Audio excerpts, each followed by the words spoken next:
After my natural delivery, I was diagnosed with pelvic relaxation that left me with almost no muscle tone down there. My husband, whose size was completely mismatched with my condition, refused to sleep with me anymore. When my father-in-law found out, he cornered me in the bathroom with a dark, knowing look. He confessed to suffering from acromegaly and suggested we might be a perfect physical match. That evening, I made a point of putting on a pair of black sheer stockings, but my husband, Gordon Rudd, claimed that he had a lot to deal with at work, so he grabbed his pillow and went to the study. I was so upset that I was on the verge of tears. The baby's already 3 months old, and you've only touched me once since then. I have needs too. Don't you know you have a problem? Be please just satisfy me this once. I'll squeeze tighter this time. Tighter my foot. Give me a break. You're too loose for me to feel anything. I get more out of my hand, and you'd better take my advice and have Dad take a look at you as soon as possible. As he walked away without hesitation, I could no longer hold back my tears. In the end, I could only blame myself. After all, I had no right to resent Gordon. My husband and I used to be deeply in love. We had always been satisfyingly intimate. 3 months ago, I gave birth to twins through natural delivery. My birth canal tore during labor. I needed more than a dozen stitches. After that, everything down there became unbearably loose. Our intimacy took a massive hit. My husband slept with me only once after the birth, then flatly refused to do it again. These past few weeks, I had been making do with eggplants, cucumbers and stuff, but as big and thick as those things were, they could not compare to a real warm man. If anything, they only made my cravings stronger. That night, I was so desperate, I swallowed my pride and begged my husband again. However, not only did he refuse me outright, he once again told me to find time to see his father for treatment as soon as possible. My father-in-law, Mark Rudd, was a gynecology specialist at a top-tier local hospital. He was incredibly skilled. People even called him a miracle worker in gynecology. He was my father-in-law after all. How could I, as his daughter-in-law, possibly go to him with a problem like that? Even though Mark was nearly 50, he was strikingly handsome.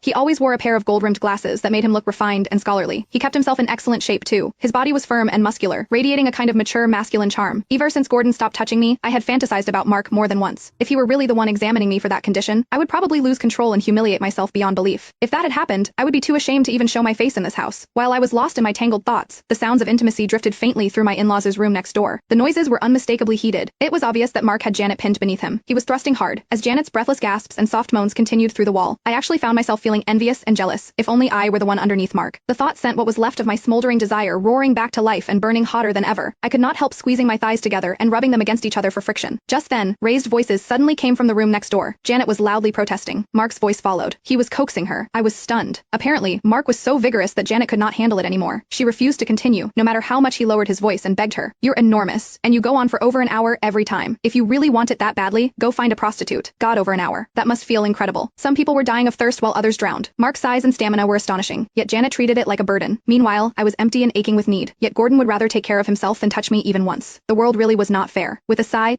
I climbed out of bed and padded miserably to the guest bathroom in the living room. Standing in front of the mirror, I looked at myself. My skin was fair and smooth. I had a body with curves that turned heads. Anyone who saw me would call me a beauty. Yet, despite my perfect appearance, my husband paid no attention. I was left to rely on myself. I stood in front of the mirror, lifted one leg, and bit my lip. I started pleasuring myself. When Janet had suggested that Mark find a prostitute, I wished I could just rush in and tell him not to bother looking, and that